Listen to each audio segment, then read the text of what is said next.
Hello नमस्कार। Strong competitor YouTube channel पर आप सबका स्वागत है।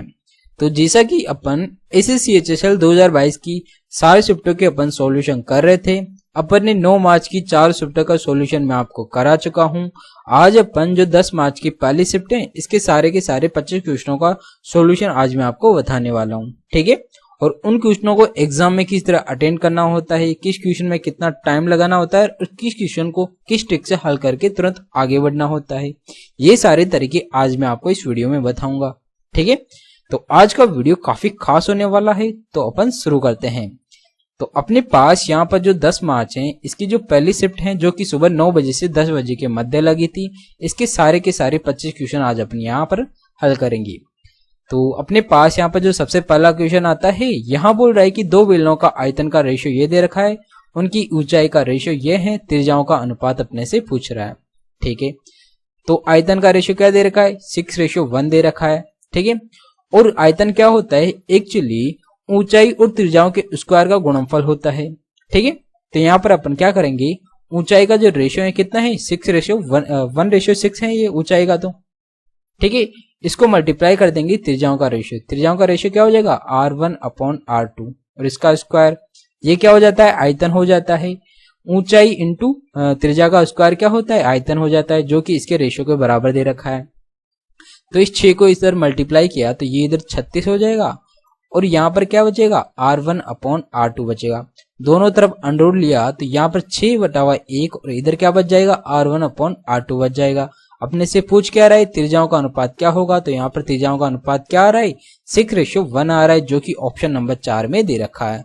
तो इस प्रकार करके आपको आगे बढ़ जाना था। आपको एग्जाम में इतना लिखने की कोई जरूरत ही नहीं होती, आप सीधा क्वेश्चन के अंदर वर्बली हल करके तुरंत आप आगे बढ़ सकते हैं, क्योंकि आपको पता है कि जो आयतन होता है ये क्या होता है, ये ऊंचाई और त्रिज्याओं के स्क्वायर के गुणनफल होता है। तो आप इतना लिख के इसको इधर मल्टीप्लाई करके सीधा डायरेक्टली वर्बली हल करना होता है, ठीक है। इससे आपके पास आंसर आ जाता है और तुरंत आप आगे बढ़ सकते हैं, ठीक है। नेक्स्ट चलते हैं। नेक्स्ट जो क्वेश्चन है, ये है क्वेश्चन नंबर 2। यहां बोल रहा है कि एक ट्राइंगल XYZ है जिसमें C त्रिभुज का परिकेंद्र है, ठीक है। Y 50 डिग्री है, Z 70 डिग्री है, कोण YCZ का मान क्या होगा, ठीक है। तो यहां अपन एक ट्राइंगल बना लेते हैं और यहां पर क्या बोल रहा है, एक परिकेंद्र है, ठीक है। तो यहां पर क्या कर रहा है,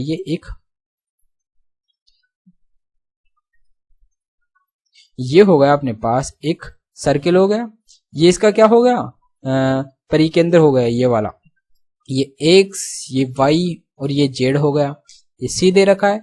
यहां बोल रहा है कि Y बराबर 50 डिग्री है, ये कोण कितना है, 50 डिग्री, Z बराबर 70 डिग्री दे रखा है और X कितना हो जाएगा यहाँ पर 120 और ये कितना हो जाएगा, ये बचेगा अपने पास 60 डिग्री बचेगा। क्यों, क्योंकि त्रिभुज के तीनों कोणों का योग कितना होता है, 180 होता है। तो दोनों कोणों का योग 120, बचा कितना 60, तो ये 60 हो जाएगा। अपने से क्या पूछ रहा है, YCZ, मतलब ये YCZ पूछ रहा है, ये वाला कोण, ठीक है, ये वाला कोण अपने से पूछ रहा है। तो एक चीज अपन जानते हैं कि जो Y और Z जो चाप हैं, इस चाप से जो परिधि पर बनाया गया जो कोण होता है, वो केंद्र पर बनाए गए कोण का क्या होता है, आधा होता है। अगर ये इसका आधा है तो केंद्र पर क्या होगा, इसका जस्ट दुगना हो जाएगा। तो यहाँ पर कितना कोण बनेगा, यहाँ पर 120 डिग्री का कोण बनेगा। तो इसका राइट आंसर क्या हो जाएगा, 120 डिग्री हो जाएगा, जो कि ऑप्शन नंबर 2 में दे रखा है, ठीक है। तो यहाँ पर ध्यान देने वाली बात क्या है कि जब किसी चाप से, मतलब समान चाप से परिधि पर बनाया गया कोण केंद्र पर बनाए गए कोण का क्या होता है, आधा होता है। ये चीज बस आपको याद रखना है।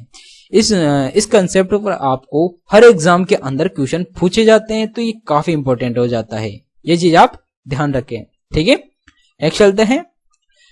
नेक्स्ट जो क्वेश्चन है, ये है क्वेश्चन नंबर 3। यहां बोल रहा है कि X और Y की वैल्यू ये दे रखा है, इसका मान क्या होगा, ठीक है। तो अपन सबसे पहले क्या करेंगे, इसको थोड़ा सिंप्लीफाई कर लेते हैं। तो ये क्या बन रहा है, यहाँ पर इसका फॉर्मूला खोल लेते हैं। तो X माइनस वाई और ये हो जाएगा x² प्लस y² माइनस का प्लस का xy हो जाएगा यहाँ पर, ठीक है। और अपॉन में क्या दे रखा है, इसको भी खोल लेंगे, x माइनस वाई और ये हो जाएगा x प्लस वाई हो जाएगा। और इसको अपन क्या करेंगे, ये 3xy दे रखा है और अपॉन में x प्लस वाई दे रखा है। यहाँ पर x माइनस वाई से x माइनस वाई कट जाएगा, ठीक है। अब यहाँ पर लघुत्तम क्या आ रहा है, x प्लस वाई लघुत्तम आ रहा है। ऊपर इसको मल्टीप्लाई कर इन दोनों को जोड़ देंगे, ये प्लस का एक्स वाई है और ये माइनस का 3x वाई, तो यहाँ कितना बचेगा, माइनस का 2x वाई बचेगा। तो ये एक फॉर्मूला बन जाएगा किसका, x माइनस वाई का होल स्क्वायर का फॉर्मूला बन जाएगा, ठीक है। अब अपन क्या करेंगे, अब x की वैल्यू 2 और y की वैल्यू x की वैल्यू 7, y की वैल्यू 2 यहाँ पुट कर देते हैं। तो इनका डिफरेंस तो कितना आ रहा है, 5, 5 का स्क्वायर हो जाएगा 25, और इन दोनों को जोड़ेंगे तो कितना आएगा, 9 आएगा। तो इसका मान कितना आ रहा है अपने पास, 25/9 आ रहा है, जो कि ऑप्शन नंबर 1 में दे रखा है, ठीक है। तो इस प्रकार करके आपको आगे बढ़ जाना था। नेक्स्ट चलते हैं। नेक्स्ट जो क्वेश्चन है ये है क्वेश्चन नंबर 4। यहां बोल रहा है कि यदि 4 कोट a बराबर 5 दे रखा है तो इसका मान क्या होगा, ठीक है। तो इसको भी अपन थोड़ा सिंप्लीफाई कर लेते हैं।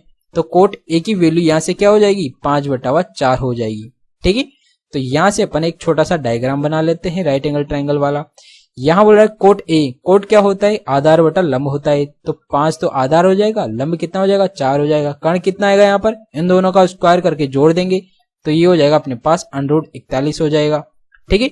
अब ये सारे मान यहां रख देते हैं। 6 इंटू सेक ए, सेक ए क्या होता है, कर्ण बटावा आधार होता है ना सेक ए। तो कर्ण कितना है यहाँ पर, √41 दे रखा है, आधार कितना है यहाँ पर 5 है, ठीक है।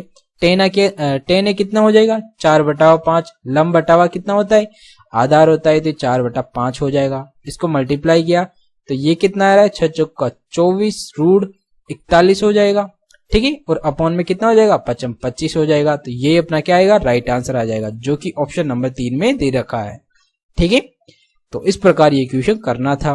ऐसे क्वेश्चन भी आपको हर एग्जाम में देखने को मिलते हैं जो कि काफी आसान होते हैं, ठीक है। नेक्स्ट चलते हैं। नेक्स्ट जो क्वेश्चन है सीरीज वाला क्वेश्चन है, ठीक है। और ऐसे क्वेश्चन को अपने को करने के लिए थोड़ा लॉजिक लगाना पड़ता है, या आपको अगर फॉर्मूला याद है तो आप सीधा हल कर सकते हैं। यहाँ क्या कर रहा है, एक सीरीज बन रही है, ठीक है। और यहाँ बोल रहा है कि 45 सभी पदों का योग कितना दे रखा है, यहाँ पर 45 दे रखा है। तो योग वाला यहाँ पर फॉर्मूला लगा देंगे। तो योग का फॉर्मूला क्या होता है, ये हो जाता है a/n बराबर n/2, ये हो जाएगा 2a + n-1 × d हो जाएगा ये, ठीक है। ये अपने पास योग का फॉर्मूला होता है। तो यहाँ पर मान रख देंगे, n कितना दे रखा है, n पता नहीं है, इनका योग कितना है 45 दे रखा है। तो ऐसे n की वैल्यू कितनी हो जाएगी, 45 हो जाएगी।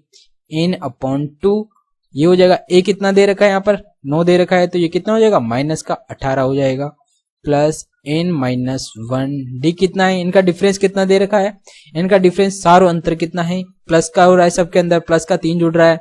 तो यहाँ पर प्लस का 3 जुड़ रहा है तो d की वैल्यू 3 हो जाएगी, ठीक है। तो इसको अपन हल कर लेते हैं।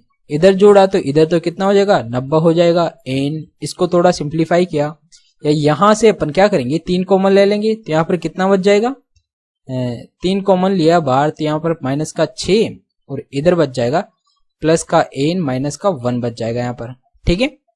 अब इस 3 से इसको काटा, इधर बच गया 30 n, और इधर कितना बचा, n माइनस का 7 बच गया। अब यहाँ पर n की वैल्यू इन चारों ऑप्शन के अंदर रख के देख लेते हैं। सबसे पहले अपन 9 रखते हैं, तो n की वैल्यू 9 रखा तो 9 में 7 गया 2, 9 दूनी 18 आ रहा है यहाँ पर। तो इसका मतलब 9 अपना आंसर नहीं हो सकता। फिर अपन 2 पुट करेंगे, यहाँ पर n की वैल्यू 10 पुट करेंगे, तो यहाँ पर 10 पुट किया तो ये कितना हो जाएगा, ये 10 में से 7 गया तो कितना बचा, 3 बचा। तो 3 को 10 से मल्टीप्लाई किया तो कितना आ रहा है, 30 आ रहा है। तो इसका मतलब यहाँ पर n की वैल्यू कितनी हो जाएगी, ये हो जाएगी 10। तो इसका मतलब अपना आंसर क्या हो जाएगा, ये हो जाएगा ऑप्शन नंबर 2, ठीक है।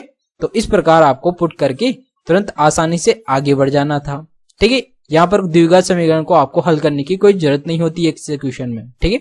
आप सीधा ऑप्शन से वैल्यू पुट करके भी सीधा अपना आंसर निकाल सकते हैं, ठीक है। नेक्स्ट चलते हैं। नेक्स्ट जो क्वेश्चन है ये है क्वेश्चन नंबर 6। यहां बोल रहा है कि एक ट्राइंगल PQR में, ठीक है। तो ये हो गया अपने पास एक ट्राइंगल PQR हो गया। तो यहां बोल रहा है PQ बराबर 10 है, QR बराबर 12 है, और PQR का अर्ध परिमाप कितना होता है, S बराबर, ये हो जाएगा S कितना दे रखा है, 17 दे रखा है, ठीक है। तो यहाँ दे रखा है 17, x बराबर कितना होता है, इन सबका योग बटावा 2 होता है, तो ये कितना हो जाएगा 10 प्लस 12 प्लस इसको अपन x मान लेते हैं, तो ये x बटावा 2 हो जाएगा। 2 को इधर मल्टीप्लाई किया तो ये कितना हो जाएगा, यहाँ पर ये हो जाएगा 34 बराबर 22 प्लस x की वैल्यू कितनी हो जाएगी, 22 को इधर भेजा तो x की वैल्यू यहाँ से हो जाएगी 12। ठीक है, अपने पास यही पूछ रहा है कि PR की लंबाई कितनी होगी, PR की लंबाई 12 हो जाएगी, जो कि ऑप्शन नंबर 3 में दे रखा है। तो इस प्रकार ये क्वेश्चन करना था। नेक्स्ट चलते हैं। नेक्स्ट जो क्वेश्चन है ये है क्वेश्चन नंबर 7। यहां बोल रहा है कि किसी मूलधन पर 2 वर्ष के लिए एक निश्चित ब्याज दर पर साधारण ब्याज और चक्रवृद्धि ब्याज क्रमशः 1600 और 1760 रुपए है। ठीक है, यहाँ पर मूलधन कितना होगा ये अपने से पूछ रहा है। ठीक है, तो यहाँ पर अपन क्या करने वाले हैं, अगर अपने पास यहाँ पर मूलधन चक्रवृद्धि ब्याज और साधारण ब्याज दे दे, यहाँ पर 2 वर्ष का दे रखा है तो 2 वर्ष का साधारण ब्याज ये है, तो 1 वर्ष का कितना हो जाएगा, 1 वर्ष का साधारण ब्याज हो जाएगा अपने पास 800 हो जाएगा। ठीक है, और यहाँ पर ब्याज कितना मिल रहा है, 2 वर्ष का ब्याज कितना है, यहाँ पर ब्याज हमेशा सेम मिलेगा। ठीक है, तो यहाँ पर इनका डिफरेंस कितना हो जाएगा, 2 वर्ष का ब्याज हो जाएगा ये। तो यहाँ पर कितना है डिफरेंस, कितना आ रहा है 160 का डिफरेंस आ रहा है। तो यहां से अपन दर निकाल लेंगे, कैसे 1600 पे बढ़ रहा है, मतलब यहां पर क्या होता है एक्चुअली, जब अपन पहले वर्ष का साधारण ब्याज कितना है 800, दूसरे वर्ष का साधारण ब्याज कितना है 800, अब अपने पास चक्रवृद्धि ब्याज के अंदर अपन क्या करते हैं, इस 800 पर भी ब्याज निकालते हैं। तो इस 800 पर ब्याज कितना मिल रहा है, यहाँ पर 160 मिल रहा है। ठीक है, अब ये 160 मिल रहा है, तभी इन सबको मिला के अपने पास चक्रवृद्धि ब्याज कितना आ रहा है, ये 1760 आ रहा है। ठीक है, तो 160 किस पर मिल रहा है, ये 800 पर, तो इससे अपन दर निकाल लेंगे। तो ये अपन ने यहाँ पे किया, दर निकालने के अपन 100 से मल्टीप्लाई कर देंगे, 2 0 से 2 0, 8 का भाग दिया तो कितना है, यहाँ पर 20% आ रहा है।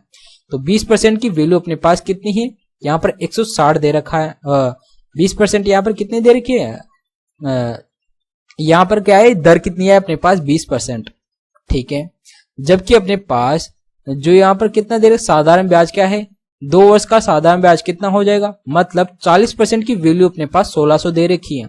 2 वर्ष का ब्याज ही तो है ये साधारण ब्याज, जबकि 1 वर्ष का कितना है यहाँ पर 20% दे रखे, 2 वर्ष का साधारण ब्याज कितना हो जाएगा यहाँ पर 1600 दे रखा है। तो 2 वर्ष मतलब 40% की वैल्यू यहाँ पर कितना दे रखा है, 1600 दे रखा है, तो 100% की वैल्यू अपन निकाल लेंगे।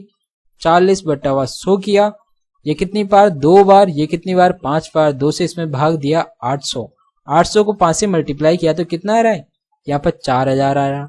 तो इसका मतलब जो प्रिंसिपल है ये कितना हो जाएगा, 4000 हो जाएगा। ये अपने से पूछ रहा है कि मूलधन कितना होगा, 4000 होगा। ठीक है, तो इस प्रकार आपको ये करना था, आपको इतना लिखने की कोई जरूरत ही नहीं है। अगर आपको ये तरीका पता है तो सीधा इनका डिफरेंस कितना आ रहा है, यहाँ पर 160 आ रहा है, इसमें 800 का भाग लगा देना था, 2 0 से 2 0, 8 का भाग लगा 20%, 20% 1 वर्ष का ब्याज है, 2 वर्ष के लिए दे रखा है, तो 40% आपको निकाल लेना था यहाँ पर। ठीक है, यहाँ पर 40% की वैल्यू दे रखा है, 100% की वैल्यू पर निकाल लेते हैं यहाँ पर आसानी से। ठीक है, इस प्रकार करके आपको तुरंत आगे बढ़ जाना था। नेक्स्ट चलते हैं।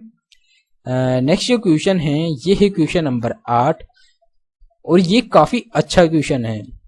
ठीक है, यहां बोल रहा है एक स्कूल के 286 विद्यार्थियों की लंबाई का औसत 50 इकाई है। यदि लड़कों की लंबाई का औसत 53 इकाई है, लड़कियों की लंबाई का औसत 31 इकाई है, तो लड़कों की कुल लंबाई और लड़कियों की कुल लंबाई का अनुपात क्या होगा, ये अपने से पूछ रहा है।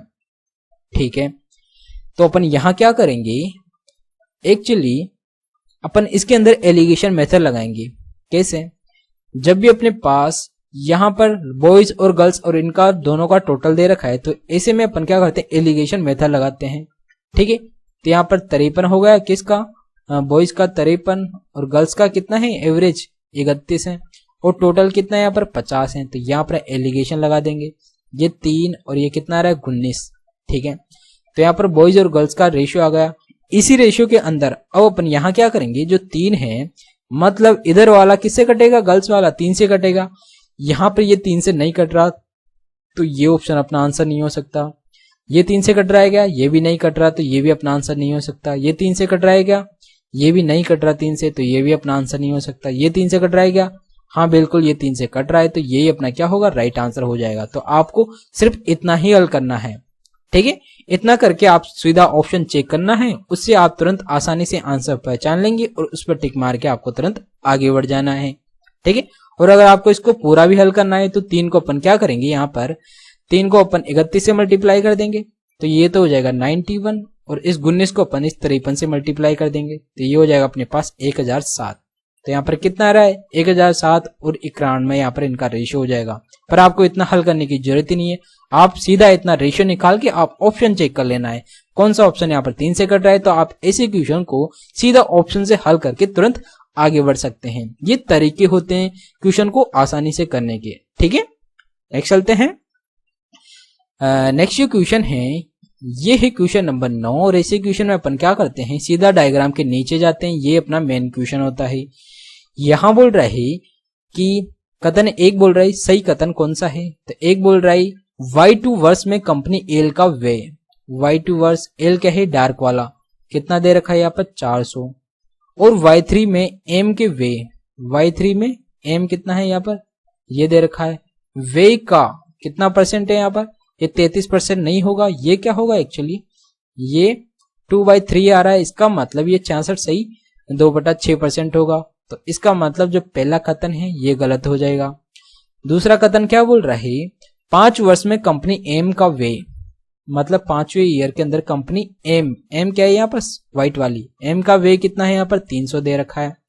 और 4 वर्ष में कंपनी एल का व्यय, 4 वर्ष में कंपनी एल का व्यय, एल कितना है यहाँ पर 300 दे रखा है, ठीक है।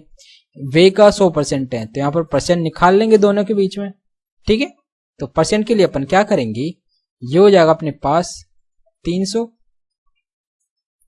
100 से मल्टीप्लाई किया, 300 कट रहा है, इसका मतलब यहाँ कितना आ रहा है 100% आ रहा है, जो कि यहाँ पर ऑप्शन नंबर जो दूसरा कथन है ये क्या हो जाएगा अपने पास सही हो जाएगा। और यहाँ पर केवल 2 ही सही दे रखा है तो इस पर टिक मार के आपको आगे बढ़ जाना था, ठीक है। नेक्स्ट चलते हैं। नेक्स्ट जो क्वेश्चन है ये है क्वेश्चन नंबर 10। यहां बोल रहा है कि एक व्यक्ति का व्यय और बचत का रेशियो ये दे रखा है, उनकी बचत उसकी आय का 1/5 के बराबर बढ़ जाती है और आय समान रहती है, उसके व्यय और बचत का नया अनुपात कितना होगा, ठीक है। तो यहां पर एक्सपेंडिचर और सेविंग का रेशियो कितना दे रखा है, 4:3 दे रखा है। तो यहाँ पर इनकम का रेशियो कितना हो जाएगा, 7 हो जाएगा। इन दोनों का टोटल कितना होता है, इनकम होता है, ठीक है। अब अपन सुविधा के लिए अपन क्या करते हैं, इसको 400, इसको 300 और इसको 700 मान लेते हैं, ठीक है। अब यहां बोल रहा है उसकी बचत उसकी आय के 1/5 के बराबर बढ़ जाती है, मतलब 20% बढ़ जाती है, आय की 20%। तो इसका 20% कितना हो जाएगा, 140 हो जाएगा। तो 140 इसके सेविंग के अंदर जोड़ देंगे तो कितना हो जाएगा, 440 हो जाएगा। और यहां बोल रहा है कि आगे आय समान रहती है, जो आय है पहले कितनी थी 700 थी, अभी भी 700 है। तो यहाँ पर अब इसके अंदर चेंज हो जाएगा। एक्सपेंडिचर कितना बचेगा यहाँ पर बच जाएगा अपने पास 6, और 6 में से 260 बच जाएगा। तो अब इनका रेशियो किस किस का पूछ रहा है, व्यय और बचत का। तो इन दोनों का रेशियो कितना हो जाएगा, 0 से 0, ये 13 और ये 22। तो इनका रेशियो कितना आ रहा है, 13:22 आ रहा है, जो कि ऑप्शन नंबर 4 में दे रखा है। तो इस प्रकार क्वेश्चन को करना था। नेक्स्ट चलते हैं। नेक्स्ट जो क्वेश्चन है यहां बोल रहा है कि एक तालिका दे रखी है 2020 से 2022 का, यहाँ पर क्या दे रखा है, ईयरों का यहाँ पर एक्सपेंडिचर दे रखा है, ठीक है। और यहाँ क्या बोल रहा है कि ऋण के ब्याज पर व्यय की औसत धनराशि कितनी होगी। ऋण का ब्याज मतलब इंटरेस्ट ऑफ लोन, यहाँ पर इनका औसत पूछ रहा है। तो इन तीनों का औसत कितना हो जाएगा अपने पास, इन तीनों को जोड़ देंगे तो ये कितना दे रखा है, 86, 96 और 1 लाख। मतलब इन तीनों को ही जोड़ेंगे अपन तो ये कितना आ रहा है, 12 का 2 हासिल का 1, 18 का 8 हासिल का 1, ठीक है। और अब इसके अंदर अपन क्या करेंगे, 3 का भाग दे देंगे तो 3 नाम 27 बचा कितना, 1 3 चौक 12। तो यहाँ पर एवरेज कितना आ रहा है, 94,000 आ रहा है, जो कि ऑप्शन नंबर 3 में दे रखा है। तो इस प्रकार आपको तुरंत आगे बढ़ जाना था। नेक्स्ट चलते हैं।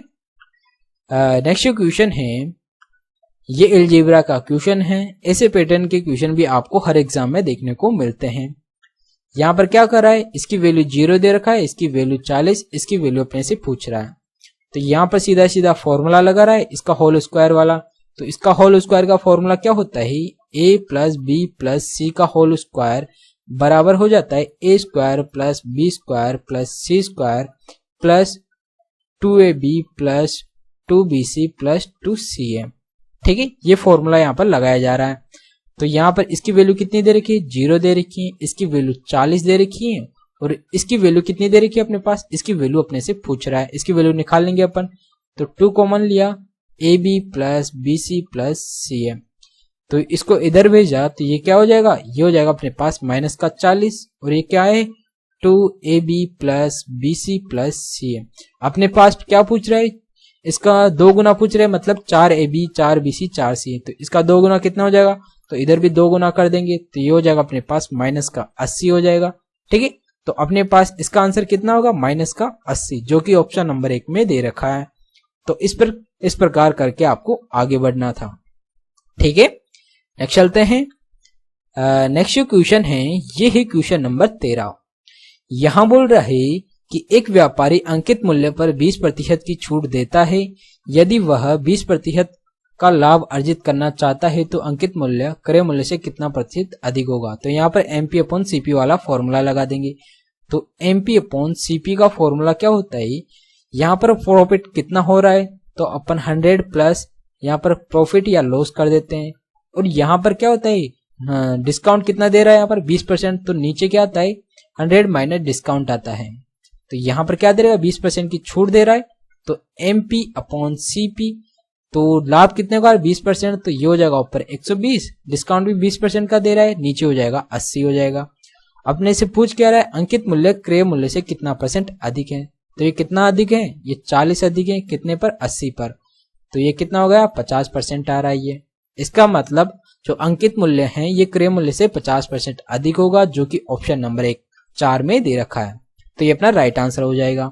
ठीक है, तो इस प्रकार आपको ये क्वेश्चन करना था। इस फॉर्मूले पर बेस्ड आपको हर एग्जाम में क्वेश्चन देखने को मिलता है, तो ये काफी इंपॉर्टेंट हो जाता है। ये कुछ फॉर्मूले या कुछ क्वेश्चंस ऐसे होते हैं जो एसएससी का कोई सा भी एग्जाम हो उसके अंदर डेफिनेटली पूछा जाता है, उनमें से ये एक फॉर्मूला है। ठीक है, नेक्स्ट चलते हैं। नेक्स्ट जो क्वेश्चन है ये है क्वेश्चन नंबर 14। यहां बोल रहा है 10a प्लस sec a बराबर k है, तो sin a का मान क्या होगा। ठीक है, तो काफी अच्छा क्वेश्चन है। यहाँ पर इसको करने के लिए अपन क्या करते हैं, सबसे पहले जो sec है इसको इधर लिख लेते हैं, 10 को इधर लिख लेते हैं। तो sec a प्लस ये हो जाएगा अपने पास 10a बराबर k दे रखा है। ठीक है, अब वो अपन क्या करते हैं, sec a माइनस 10a, ये क्या होता है, ये इसका जस्ट उल्टा हो जाता है, 1/k होता है इसका मान। अगर यहाँ पर चिन्ह चेंज हो जाता है, बस आपको ध्यान ये रखना है कि सेक या कोसेक इधर आएंगे, यहाँ पर सेक और कोसेक इधर आएंगे, 10 और कोट इधर आएंगे। ठीक है, तो इस चीज का आपको ध्यान रखना है। तो अपन क्या करेंगे, इसका जस्ट उल्टा क्या होता है, सेक a माइनस 10 है, ये हो जाता है 1/k।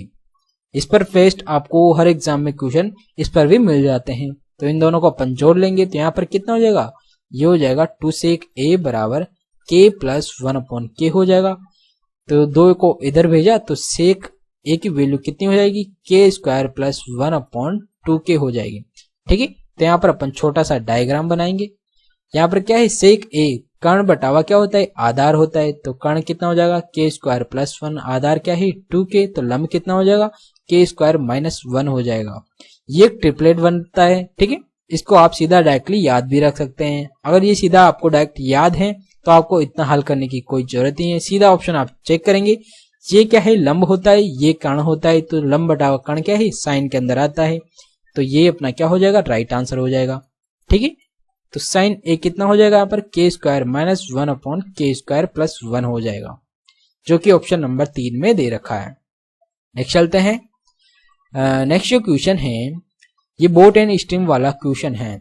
ठीक है, यहां बोल रहा है कि एक नाव धारा के विपरीत, मतलब अप स्ट्रीम 9 घंटे में 36 किलोमीटर की दूरी तय करती है। ठीक है, तो मतलब अप स्ट्रीम जा रही है, x माइनस वाई कितना दे रखा है पर 9 घंटे में 36 किलोमीटर। इसका मतलब 4 किलोमीटर प्रति घंटे की स्पीड से ये जा रही है। ठीक है, क्या ये 4 किलोमीटर प्रति घंटे की स्पीड से, वो भी अप स्ट्रीम। ठीक है, और आगे बोल रहा है और धारा के अनुकूल 3 घंटे में समान दूरी तय करता है। तो मतलब डाउन स्ट्रीम क्या होता है, x प्लस वाई होता है। 3 घंटे के अंदर 36 किलोमीटर, इसका मतलब 12 किलोमीटर प्रति घंटे की स्पीड से डाउन स्ट्रीम की स्पीड हो जाएगी यहाँ पर। ठीक है, अब पूछ क्या रहा है अपने पास, नाव की चाल क्या होती है, x होती है। इन दोनों को जोड़ देंगे तो 2x बराबर कितना हो जाएगा, 14, 12 4 कितना हो रहा है, 16 हो रहा है। तो x की वैल्यू कितनी हो जाएगी, 8 किलोमीटर प्रति घंटा हो जाएगी। ठीक है, तो ये दे रखा है अपने पास ऑप्शन नंबर 2 में। तो इस प्रकार करके आपको तुरंत आगे बढ़ जाना था। ऐसे क्वेश्चन में आपको पेन उठाने की जरूरत नहीं होनी चाहिए, क्योंकि ऐसे क्वेश्चन आप सीधा वर्बली हल कर सकते हैं। यहाँ से अप स्ट्रीम की स्पीड कितनी आ रही है, 4 किलोमीटर आ रही है। डाउन स्ट्रीम की यहाँ से 12 किलोमीटर आ रही है। नाव की चाल पूछ रहा है तो दोनों को जोड़ के आधा कर देंगे, इससे अपने पास नाव की आ जाती है।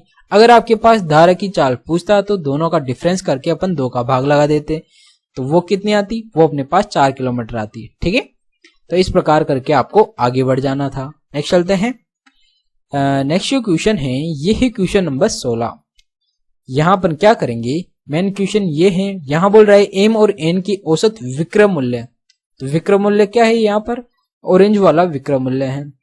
तो यहाँ पर विक्रय मूल्य किसका, एम और एन का। तो ये कितना है, ये हो गया अपने पास 1050 हो गया।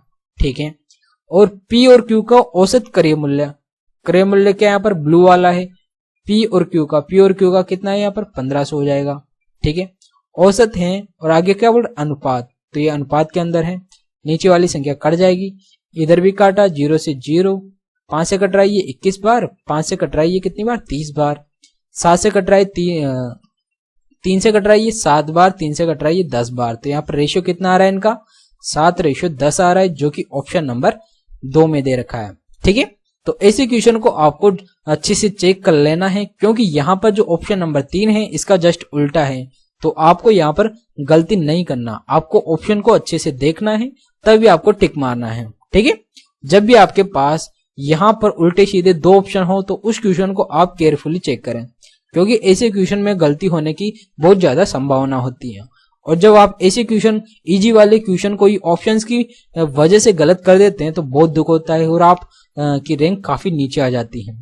ठीक है, तो आपको एक क्वेश्चन को भी गलत नहीं करना, आपको पूरे 50 में से 50 नंबर लाने हैं। ठीक है, नेक्स्ट चलते हैं। नेक्स्ट जो क्वेश्चन है ये है क्वेश्चन नंबर 17। यहां बोल रहा है कि T1 वर्स Y1 में कंपनी ए और बी का औसत व्यय, Y1 के अंदर इन दोनों का औसत व्यय कितना हो जाएगा, ये हो जाएगा 2800। T2 में क्या बोल रहा है, Y5 में कंपनी ए और बी का औसत व्यय, Y5 ये है, इन दोनों का औसत व्यय कितना हो जाएगा, 2000 हो जाएगा। T1 माइनस T2 इनका एवरेज बोल रहा है, तो 2 का भाग लगा देंगे इधर भी, तो ये हो जाएगा 1400 और ये हो जाएगा अपने पास 1000। इनका डिफरेंस कितना हो जाएगा, 400 हो जाएगा, जो कि अपने पास ऑप्शन नंबर 1 में दे रखा है। तो इस प्रकार टिक मार के आपको आगे बढ़ जाना था। ठीक है, अगर यहाँ पर आपने एवरेज नहीं निकाला, सीधा इनका डिफरेंस कर दिया, तो आपका क्वेश्चन गलत हो जाएगा। ठीक है, नेक्स्ट चलते हैं। नेक्स्ट जो क्वेश्चन है ये है क्वेश्चन नंबर 18। यहां बोल रहा है कि इसका मान कितना होगा। ठीक है, तो ऐसे सीरीज वाले क्वेश्चन आपको, चाहे वो CHSL का प्री हो, CGL का प्री हो, CGL का मेंस हो, हर एग्जाम के अंदर ऐसे पैटर्न के क्वेश्चन देखे गए हैं। तो ये काफी इंपॉर्टेंट हो जाते हैं आने वाले एग्जाम्स के लिए। ठीक है, और ऐसे क्वेश्चन को अपन क्या करते हैं, यहाँ पर इन दोनों टर्म को मिलाकर अपने पास क्या बन रहा है, a माइनस बी और a प्लस बी बन रहा है। मतलब यहाँ पर a plus B, a minus B का फॉर्मूला लगा देंगे, जो कि क्या होता है, a square minus B square बनेगा। तो ये दोनों टर्म तो मिलकर क्या बन जाएगी, a square minus B square हो जाएगी। ठीक है, और आगे क्या दे रखा है, a square plus B square. तो ये वाली टर्म और ये वाली टर्म, इन दोनों को मिलाकर अपन क्या करेंगे, ये बन जाएगी अपने पास a की पावर 4 माइनस b की पावर 4 बन जाएगी। ठीक है, और इन दोनों में से अपन क्या करेंगे, 2 कॉमन ले लेंगे। तो अपने पास यहाँ क्या है, b की पावर 4 प्लस a की पावर 4। तो ये वाली टर्म और ये वाली टर्म मिला के अपने पास क्या बन जाएगी, 2 कॉमन आ जाएगा। तो यहाँ पर होगा अपने पास a की पावर 8 माइनस b की पावर 8 हो जाएगा। ठीक है। तो अपने पास इन सब टर्म को मिलाकर अपने पास फाइनल टर्म ये बनेगी। ये क्या है, 2 की पावर 2 बार आ जाएगा, a की पावर 8 माइनस b की पावर 8। तो ये अपना फाइनल आंसर हो जाएगा जो कि ऑप्शन नंबर 1 में दे रखा है। ठीक है। अगर आपने 2 भूल गए तो आपका क्वेश्चन गलत हो जाएगा, क्योंकि नीचे वाला ऑप्शन जस्ट यहाँ पर 2 नहीं है और सेम दे रखा है। तो अगर आपने इस 2 को भूल गया गलती से तो आपका क्वेश्चन गलत हो जाएगा। आप इस पर टिक मार के आगे बढ़ जाएंगे। तो आपको क्वेश्चन को ध्यान से देखना है। ठीक है। नेक्स्ट चलते हैं। नेक्स्ट जो क्वेश्चन है ये है क्वेश्चन नंबर 19। यहां बोल रहा है कि cos 50 plus a minus sine 40 minus a, और नीचे दे रखा है cos 40 sec 40। ठीक है। तो यहां पर क्या करते हैं, अपन a को 0 मान लेते हैं। तो अगर a 0 हो जाएगा, ऊपर क्या होगा cos 50 माइनस ये हो जाएगा साइन 40, और नीचे क्या दे रखा है cos 40 और sec 40, ये तो 1 हो जाएगा। ठीक है, आपस में कट गए। यहाँ पर अपन क्या करेंगे, इन दोनों में से एक को क्या कर रहे हैं, सेम बना लेंगे। तो cos 50 को अपन क्या लिख सकते हैं, cos 50 को अपन साइन लिख सकते हैं। ठीक है, क्योंकि एक दूसरे के ये पूरक कोण है। तो ये हो जाएगा साइन 40, ये भी हो जाएगा साइन 40। ठीक है। तो ये दोनों कट जाएंगे, बचेगा कितना, यहाँ पर 0 बचेगा, जो कि ऑप्शन नंबर 4 में दे रखा है। ठीक है। नेक्स्ट चलते हैं। नेक्स्ट जो क्वेश्चन है ये है क्वेश्चन नंबर 20। यहां बोल रहा है कि यदि गोले की त्रिज्या 10% की कमी कर दी जाए तो गोले के आयतन में कितने % की कमी होगी। ठीक है। तो 100% होता है, 10% की कमी कर रहा है, आयतन में क्या होता है, क्यूब होता है। ठीक है। तो यहां पर 3 बार कमी करेंगे अपन। तो 10% की कमी कर रहा है तो 9/10 फ्रैक्शन रूप में लिख लेते हैं अपन तीनों बार, 9/10 9/10 9/10। ठीक है। एक 0 से, इन 2 0 से 100 कट जाएगा, और 9 का क्यूब कितना होता है, 729 होता है। ठीक है। 10 का भाग ले आया तो यहाँ पर कितना आ रहा है, 72.9 बच रहा है यहाँ पर। ठीक है। ये कितना कितना कम हो रहा है, 100 से 72.9 बच रहा है। तो यहाँ पर कमी कितने की हो रही है, यहाँ पर घटाया तो 1 बचा, कितना 9 में से 2 गया तो 7, 9 में 7 गया तो 2। तो यहाँ पर 27.1% की कमी हो रही है। ठीक है, जो कि ऑप्शन नंबर 4 में दे रखा है। तो इस पर टिक मार के आपको आगे बढ़ जाना था। ऐसे क्वेश्चन को अपन इस तरीके से हल करते हैं, सीधा फ्रैक्शन रूप में हल करके सीधा काट के इनका डिफरेंस लेते हैं, वह अपने पास क्या आ जाता है, इसमें प्रतिशत कमी आ जाती है। ठीक है। नेक्स्ट चलते हैं। नेक्स्ट जो क्वेश्चन है ये है क्वेश्चन नंबर 21, और ये ऐसे क्वेश्चन आपको हर शिफ्ट के अंदर देखे जा रहे हैं, तो ये भी काफी इंपॉर्टेंट हो जाता है। पहले भी ऐसा क्वेश्चन आया था। ठीक। यहां पर क्या हो रहा है, एक्चुअली 2 सीरीज बन रही है। एक तो कौन कौन सी, एक तो ये वाली सीरीज बन रही है। ठीक है। मतलब 200 पद के अंदर से 100 पद तो ये वाली सीरीज बन जाएगी, और एक 100 पद की ये वाली सीरीज बन जाएगी। ठीक है। तो यहाँ पर 2 सीरीज बनेगी। तो सबसे पहले अपन ऊपर वाली सीरीज के अंदर फॉर्मूला लगाते हैं, एसएन वाला। ठीक है। तो 100 पद दे रखा है तो इनका योग अपने को निकालना है। ठीक है। तो एसएन बराबर 100 पद दे रखा है, तो यहाँ पर क्या आता है n/2, तो ये हो जाएगा अपने पास 100/2 हो जाएगा। ठीक है। और यहाँ पर क्या होता है 2a, a कितना है, यहाँ पर 1 दे रखा है, तो ये हो जाएगा 2 प्लस n-1। n कितना है, यहाँ पर 100 है, तो यहाँ पर कितना बचेगा 99। d कितना है, इनका डिफरेंस कितना है, यहाँ पर 5 दे रखा है। ठीक है। तो इसको अपन हल कर लेते हैं, तो ये हो जाएगा 50 × इसको हल किया तो 495, और 2 जोड़ा 497 हो जाएगा ये। ठीक है। 5 को इससे मल्टीप्लाई किया, 5 आते 35 का 5 हासिल का 3, 5 नाम 45, 3 48 का 8 हासिल का 4, 5 का 20 और 4 24। ठीक है। तो यहाँ पर जो ऊपर वाली सीरीज है इससे इसका योग तो कितना आ रहा है, 24,850 आ रहा है। ठीक है, 100 पदों का योग। और नीचे के 100 पद हैं जो एक अलग सीरीज बन रही है, इसका भी अपन योग निकाल लेते हैं।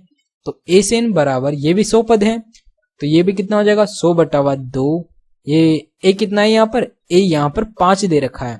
ठीक है। तो यहाँ पर 2 है, 2 कितना हो जाएगा 10 हो जाएगा, प्लस यहाँ पर इनका भी कितने पद है 100 पद हैं, तो n-1 मतलब 100 - 1, डी कितना है डिफरेंस 5 दे रखा है, तो ये भी कितना हो जाएगा 99 × 5 हो जाएगा।